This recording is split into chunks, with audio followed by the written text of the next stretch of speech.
اللہ کے نام سے جو بڑا مہربان نہایت رحم کرنے والا ہے۔ ایمان کی خاطر اپنی جان قربان کرنے والی ایک دلیر خاتون جس نے موسیٰ علیہ السلام کی پرورش کی اور بچپن میں انہیں فرعون کے ظلم و جبر سے بچایا۔ لیکن جب اس خاتون نے اللہ پر ایمان لایا تو فرعون نے اس کے ساتھ کیا سلوک کیا، اور کیا ہوا کہ اس خاتون کو دنیا کی عظیم ترین عورت کا لقب دیا گیا۔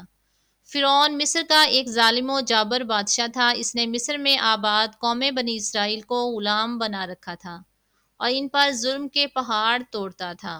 فرعون نہایت ہی مغرور بادشاہ تھا اور خود کو لوگوں کا خدا اور رازق کہلواتا تھا، لیکن کسی میں بھی اتنی جرأت نہ تھی کہ فرعون کی مخالفت کر سکے۔ لہٰذا اللہ نے فرعون کے خاتمے کا ارادہ کیا تو بنی اسرائیل میں حضرت موسیٰ علیہ السلام کی پیدائش ہوئی۔ جب موسیٰ علیہ السلام کی پیدائش ہوئی تو ان دنوں فرعون نے اپنے سپاہیوں کو یہ حکم دے رکھا تھا کہ بنی اسرائیل میں جو لڑکا بھی پیدا ہو اسے قتل کر دیا جائے۔ لہٰذا اس مصیبت و آفت کے دور میں مجبوراً موسیٰ علیہ السلام کی والدہ نے آپ کو ایک صندوق میں رکھ کر صندوق کو مضبوطی سے بند کر دیا اور اسے دریائے نیل میں ڈال دیا۔ دریائے نیل سے نکل کر ایک نہر فرعون کے محل کے نیچے سے بہتی تھی۔ اللہ کی قدرت یہ ہوئی کہ صندوق دریائے نیل سے بہتے ہوئے اس نہر میں چلا گیا۔ اس وقت نہر کے کنارے فرعون کی بیوی آسیہ بنت مزاحم نہر کا نظارہ کر رہی تھی۔ آسیہ ایک خوبصورت اور نیک دل خاتون اور وہ کسی بیماری سے شدید تکلیف میں تھی۔ فرعون نے اس کا بہت علاج کروایا مگر وہ ناکام رہا۔ کہتے ہیں کہ کاہنوں نے اسے بتایا کہ اے فرعون، ہم پیشن گوئی کرتے ہیں کہ اس دریا میں سے ایک آدمی تیرے محل میں داخل ہوگا۔ اگر اس کے منہ کی رار اس بیمار خاتون کے جسم پر ملی جائے گی تو اسے شفا ہو جائے گی۔ چنانچہ جب نہر میں بہتے ہوئے اس صندوق پر حضرت آسیہ کی نظر پڑی تو اس نے ملازمین کو اسے نکالنے کا حکم دیا۔ جب اس صندوق کو پانی سے نکالا گیا اور اسے کھولا گیا اور ملکہ نے اس بچے کو دیکھا تو اسے یوں محسوس ہوا کہ ایک بجلی سی چمکی ہے جس نے اس کے دل کو منور کر دیا ہے۔ آسیہ کے دل میں اس بچے کی محبت نے گھر بنا لیا۔ اس بچے کا لاب و دہن جیسے ہی ان کے ہاتھوں پر پڑا تو انہیں شفا ہو گئی۔ فرعون کی بیوی آسیہ کی بدن سے کوئی لڑکا نہ تھا اور وہ بے اولاد تھی، لہٰذا اس پاک دل خاتون کی ممتا جاگ اٹھی اور اس نے موسیٰ علیہ السلام کو گود لے لیا۔ اس طرح اللہ کی قدرت سے موسیٰ علیہ السلام کی پرورش اسی فرعون کے محل میں ہوئی جس نے آپ علیہ السلام کے ہاتھوں سے ہلاک ہونا تھا۔ دراصل لفظ فرعون اس دور میں مصر کے بادشاہ کا لقب ہوا کرتا تھا۔ موسیٰ علیہ السلام کے قصے کے سلسلے میں دو فرعونوں کا ذکر آتا ہے، ایک وہ جس کے زمانے میں آپ پیدا ہوئے اور جس کے گھر میں آپ نے پرورش پائی، دوسرا وہ جس کے پاس ایمان کی دعوت اور بنی اسرائیل کی آزادی کا مطالبہ لے کر گئے اور جو سمندر میں غرق ہو گیا۔ لہٰذا بی بی آسیہ کا خاوند جس نے موسیٰ علیہ السلام کو اپنے محل میں رکھا، اس فرعون کا نام رامسے ثانی بتایا جاتا ہے۔ دراصل بی بی آسیہ ریان بن ولید کی پوتی تھیں۔ ریان بن ولید وہی بادشاہ تھا جو یوسف علیہ السلام کے دور میں عزیز مصر تھا اور اس نے حضرت یوسف علیہ السلام پر ایمان بھی لایا تھا۔ جب مصر میں قبطی خاندان کی حکومت آئی تو فرعون نے اپنی طاقت کے زور پر بی بی آسیہ سے شادی کر لی اور انہیں دھمکی دی کہ اگر انہوں نے شادی سے انکار کیا تو ان کے والدین کو قتل کر دیا جائے گا۔ لیکن شادی کے بعد بھی اللہ نے حضرت آسیہ کو فرعون کے شر سے محفوظ رکھا اور وہ آپ پر قادر نہ ہو سکا۔ مورخین لکھتے ہیں کہ اللہ نے فرعون کو نامرد بنا دیا تھا، لہٰذا بعض نے لکھا ہے کہ فرعون کو ایسی بیماری تھی کہ طبیبوں نے اسے ساری عمر صحبت کرنے سے منع کر دیا تھا، لہٰذا فرعون کبھی بھی حضرت آسیہ کے قریب نہ جا سکا۔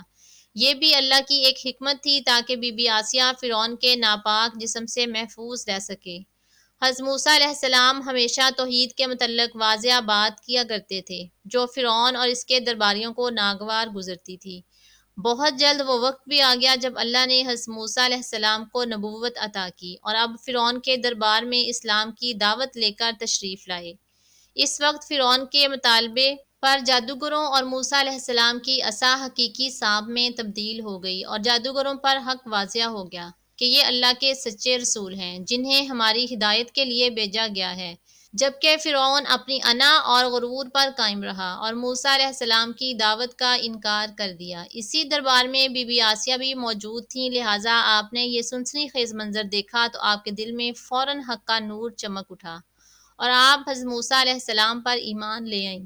بی بی آسیہ فرعون مصر کی بیوی اور ملکہ تھیں۔ آپ کے پاس مال و دولت کی کثرت تھی، لیکن اس کے باوجود غرور و تکبر کا نشان نہیں تھا، بلکہ آپ کا دل غریبوں کی محبت سے سرشار تھا اور ان پر شفقت و مہربانی کے جذبے سے معمور تھا۔ آپ دل کھول کر ان پر صدقہ و خیرات کیا کرتی تھیں۔ اسی وجہ سے آپ کو ام المسکین یعنی مسکینوں کی ماں بھی کہا جاتا ہے۔ چونکہ بی بی آسیہ اپنے شوہر رامز کے مظالم کو بھی خوب جانتی تھیں، اس لیے اپنے ایمان کا اظہار نہ کیا۔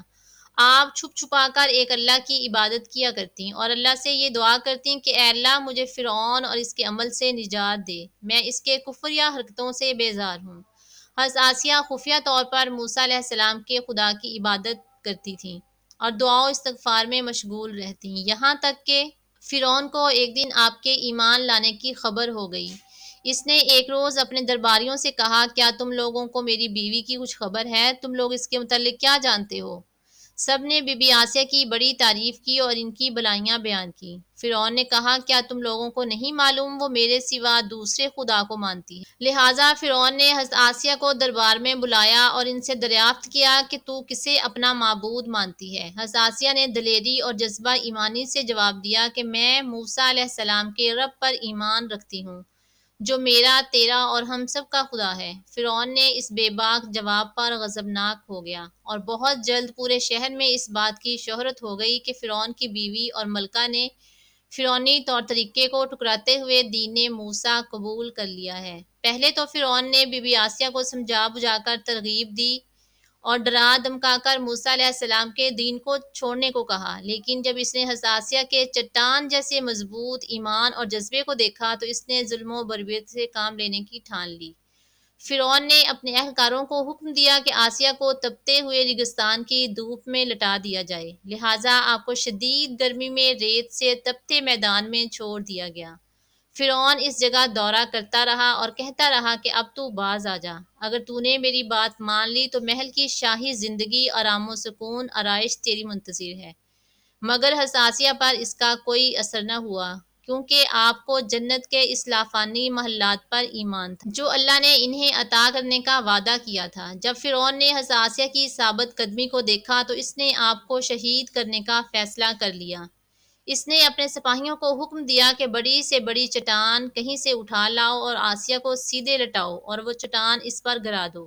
لہٰذا جب یہ لوگ پتھر لائے اور حضرت آسیہ کو لٹایا گیا تو آپ نے آسمان کی طرف نگاہ اٹھائی۔